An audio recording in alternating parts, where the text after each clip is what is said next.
Hello student, आज हम लोग chapter lesson second administrative structure policies and impact of British rule के बारे में पढ़ेंगे। अब जो ब्रिटिश रूलर्स थे, जब इंडिया में अपने पावर को एक्सपेंशन करने लगे तो किस तरह से उनने अपना एडमिनिस्ट्रेटिव स्ट्रक्चर को क्रिएट किया, उनकी पॉलिसीज़ क्या थी और उसके असर क्या पड़ा, कहाँ पे? इंडिया में। East India company sold the exit door to its rival French company by defecting them in Carnatic wars. तो जो ईस्ट इंडिया कंपनी थी, उनके जो राइवल थे फ्रेंच कंपनी, उनको वो किस तरह से बाहर कर सकते थे, डिफीटिंग दे सकते थे, किस तरह से निकाल सकते थे। The company step supremacy over Bengal, Bihar, Orissa, Awadh and Mughal empire after the battle of Plassey and Buxar. तो इन सब एरिया में ईस्ट इंडिया कंपनी ने क्या किया था, अपना पावर इस्टेब्लिश कर लिया था और वो फ्रांस की कंपनी को डोमिनेट कर रही थी। The taking advantage to unstable political condition of India trading company succeed in establishing its rule. उस समय जो इंडिया की पॉलिटिकल कंडीशन थी वो अनस्टेबल थी, जिसका फायदा इन लोगों ने क्या, ब्रिटिश कंपनी ने उठाया, किसके लिए? अपने रूल को क्रिएट करने के लिए। But the basic nature of its employees was that businessman, so they locked the equipment required to run the administration of a country.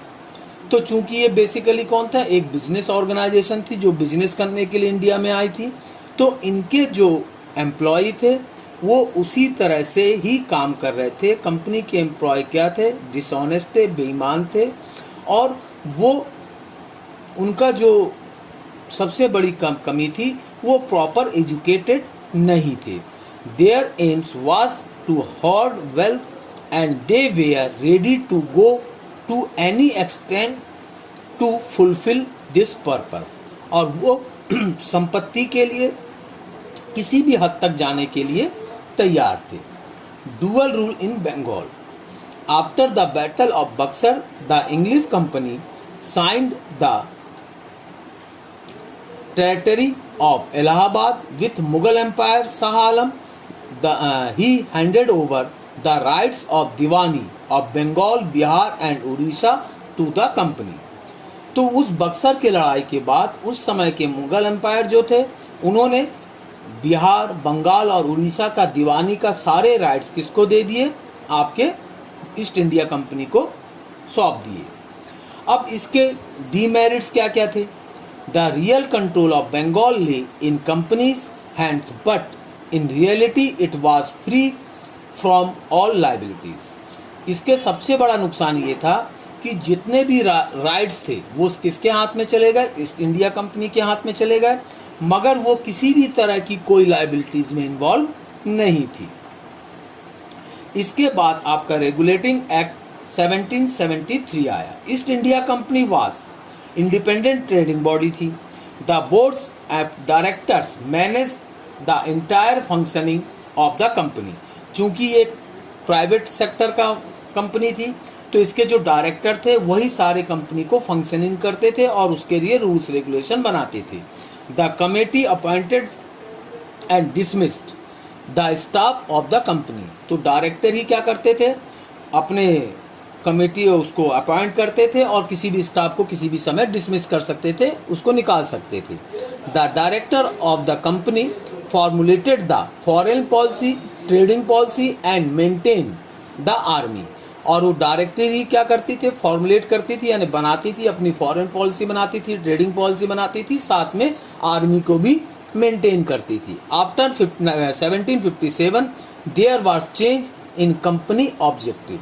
After 1757 के बाद कंपनी ने अपने ऑब्जेक्टिव को, लक्ष्य को बदल दिया।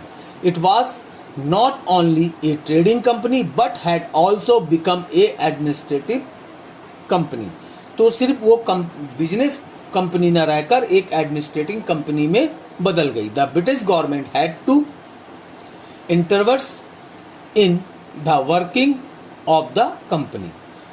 जो ब्रिटिश गवर्नमेंट थी वो इंटरवर्स कर सकती थी कंपनी के काम में।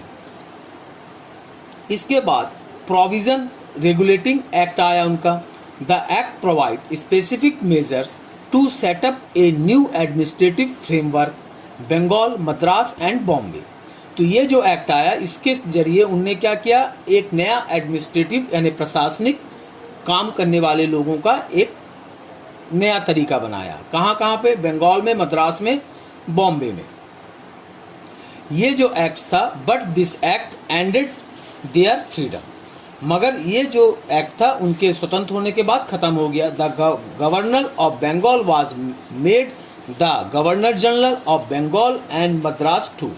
तो वहाँ के जो गवर्नर थे वो बंगाल और मद्रास के लिए किसको तैयार रिक्रूट कर सकते थे? गवर्नर जनरल को। A 4 member council was form to help the governor general, और 4 लोग उसमें रखे गए थे गवर्नर जनरल की मदद के लिए। The governor general was the chief of military and non military affairs. तो गवर्नर जनरल ही मिलिट्री के चीफ भी होते थे और नॉन मिलिट्री अफेयर्स को भी वही देखते थे। इसके बाद the merits of the act, इसके नुकसान क्या क्या थे? This was the first indifference by the British parliament in the company affairs. तो सबसे पहले ये ब्रिटिश पार्लियामेंट से अलग था। There was possibility of improvement in the company working style but soon its demerit surface.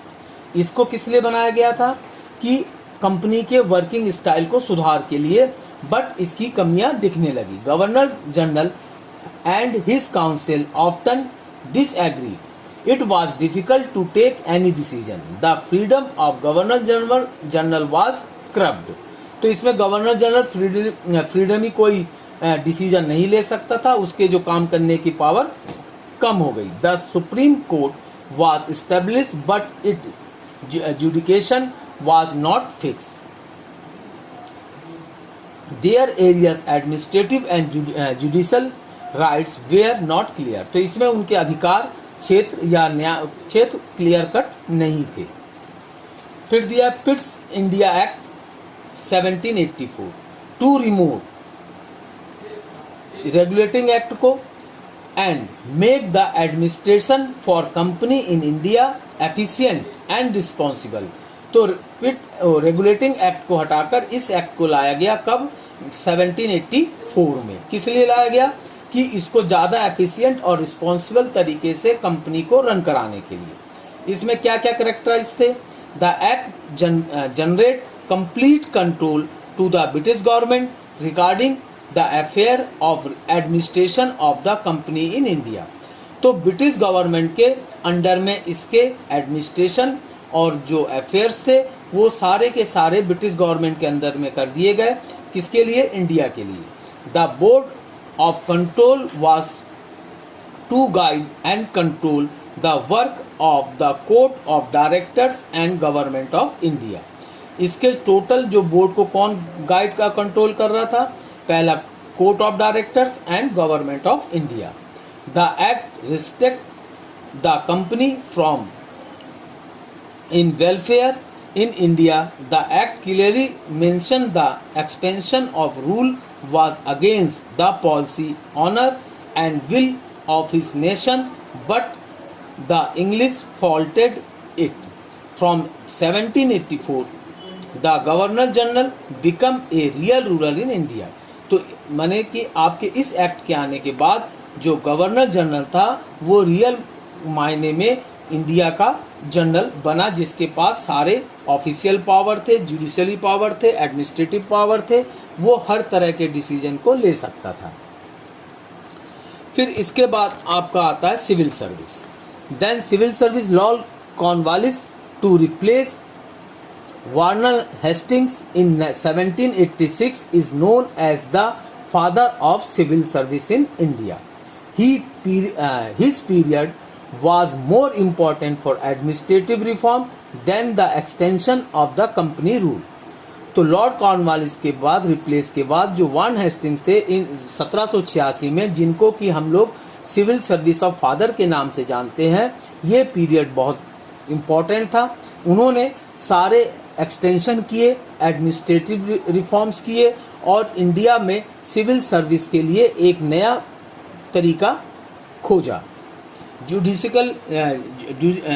Judicial organisation, all the government and administration are based on certain rules and laws which the rules and rule must observe। तो कोई भी system हो, कोई भी government हो, कोई भी administration हो, वो स्पेशली कुछ रूल्स एंड लॉ पे चलते हैं और उनका पालन करना जरूरी है। The British led the foundation of new law system and depending justice by establishing court in India. तो ब्रिटिश ने क्या किया, इसको दोबारा तैयार किया और द बंगाल रेगुलेशन एक्ट 1793 में bound the court to take decision of Indian personal and ownership rights according to the provision confined in it. तो बंगाल रेगुलेशन एक्ट जो 1793 में आया, उनने क्या किया, इसको डिफाइन किया। Control over company, the British government introduced the concept of the rule of by law, making new laws frequently. This means that in the eyes of law all men were equal, but the same law did not apply to British and Indians equally। तो उनने एक नया law बनाया जिसमें कहा गया कि सारे आदमी बराबर हैं, मगर वही लॉ इंडिया पे इंडियंस पे अप्लाई होते थे पर ब्रिटिशर्स पे नहीं होते थे। फिर British economic policies, with the establishment of the company rule in India the English adopted new economic policy. The economic policy of the British brought about several changes in the field of land revenue system, agriculture, traders. तो उसके बाद British government ने कब क्या किया, कई policies को change किया अपना फील्ड में, ट्रेड में, और जगह जगह उनको जहां लगा उनने उसको चेंज किया। फिर लैंड रेवेन्यू पॉलिसी इन 1793 में लॉर्ड कॉर्नवालिस ने इंट्रोड्यूस किया। Permanent settlement in Bengal, Odisha, Bihar, increase the income of the company. Under this system the zamindars were made land owners होते थे। जो जमींदार होते थे वो क्या कहलाते थे, भूस्वामी कहलाते थे। Their rights of ownership was made, तो उनके पास उनका अधिकार रहता था।